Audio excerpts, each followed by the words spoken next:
Achilles, the rage and the heel, the dip in the Styx.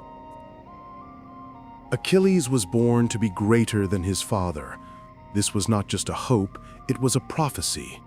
His mother was Thetis, a sea nymph whom both Zeus and Poseidon desired. But Prometheus warned them, the son of Thetis will be stronger than his father. Terrified of being overthrown, the gods married Thetis off to a mortal king named Peleus. Thetis loved her son, but she hated his mortality. She wanted him to be like her, immortal. So when Achilles was a baby, she took him to the River Styx in the underworld. This river separated the land of the living from the land of the dead. She held him by his tiny heel and dipped him into the black waters. Wherever the water touched, his skin became invulnerable. Swords would break against it, arrows would bounce off. But the water did not touch the heel where she held him. It remained his only weak point, his fatal flaw. The choice of two fates. Achilles grew up knowing he had a choice. The fates offered him two paths. He could stay home, live a long, peaceful, and happy life, but his name would be forgotten.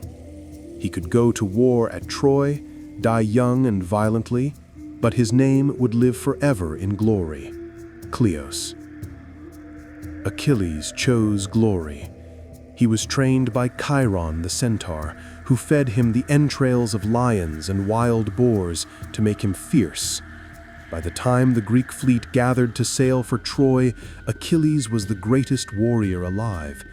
He led the Myrmidons, elite soldiers who were said to have been created from ants, disciplined, fearless, and loyal only to him. The rage of Achilles. The Trojan War dragged on for 9 years. But the true story of the Iliad isn't about the war itself. It is about the rage of Achilles.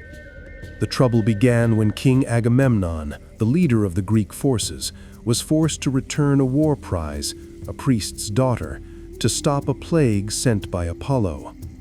Furious at losing his prize, Agamemnon demanded compensation. He took Briseis, a captive woman whom Achilles loved. Achilles was insulted. His honor was stained. He drew his sword to kill the king, but Athena stopped him. Instead, Achilles did something more devastating. He went on strike. He withdrew his Myrmidons from the battlefield. He sat in his tent, playing his lyre, while the Trojans slaughtered the Greeks. Without Achilles, the Greek army began to crumble. Hector, the prince of Troy, pushed them all the way back to their ships and set them on fire. The death of Patroclus. As the Greek ships burned, Achilles' closest companion, and many say lover, Patroclus, could not stand it anymore. He begged Achilles to fight. Achilles refused, but allowed Patroclus to wear his famous armor and lead the Myrmidons into battle to scare the Trojans.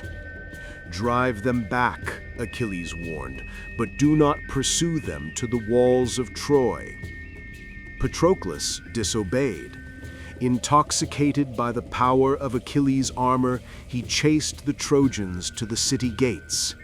There, he met Hector. Hector, aided by Apollo, struck Patroclus down and killed him. He stripped the armor from the body and put it on himself. When the news reached Achilles, his grief was a sound so terrible that his mother heard it from the bottom of the sea. He covered his face in dust. He wept until he had no tears left. Then the grief turned into a cold, murderous rage. The duel with Hector. Achilles returned to the battlefield. He was no longer fighting for Greece or for prizes. He was fighting for revenge. He slaughtered so many Trojans that the River Scamander became choked with corpses and rose up to fight him. Achilles fought the river god itself until Hephaestus dried up the waters with fire. Finally, he stood before the walls of Troy.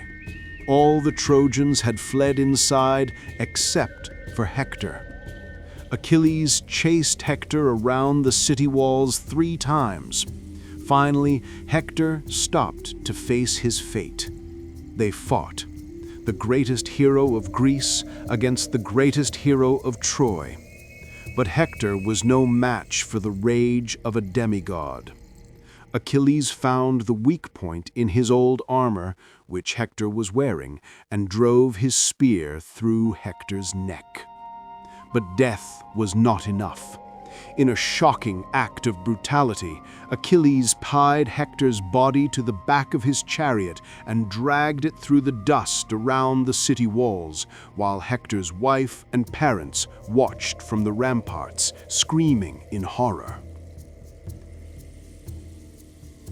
The arrow and the heel. Achilles seemed invincible. He had defeated the greatest warrior of Troy. But the gods do not like arrogance. During a later battle at the Scaean Gates, Paris, the cowardly prince who started the war, spotted Achilles. Paris was not a great warrior. He was an archer, fighting from a distance. Guided by the hand of Apollo, Paris loosed an arrow. It flew across the battlefield, bypassing the armor, bypassing the shield. It struck the one spot the water of the Styx had not touched. It struck Achilles in the heel. The poison, or the wound itself, was fatal. The greatest warrior who ever lived died not in a duel of honor, but from a lucky shot by a coward. His ashes were mixed with those of Patroclus, so they would be together for eternity. Achilles got what he wanted. He died young, but his name lives forever. He reminds us that even the most powerful beings have a weakness, and that glory often comes at the highest price.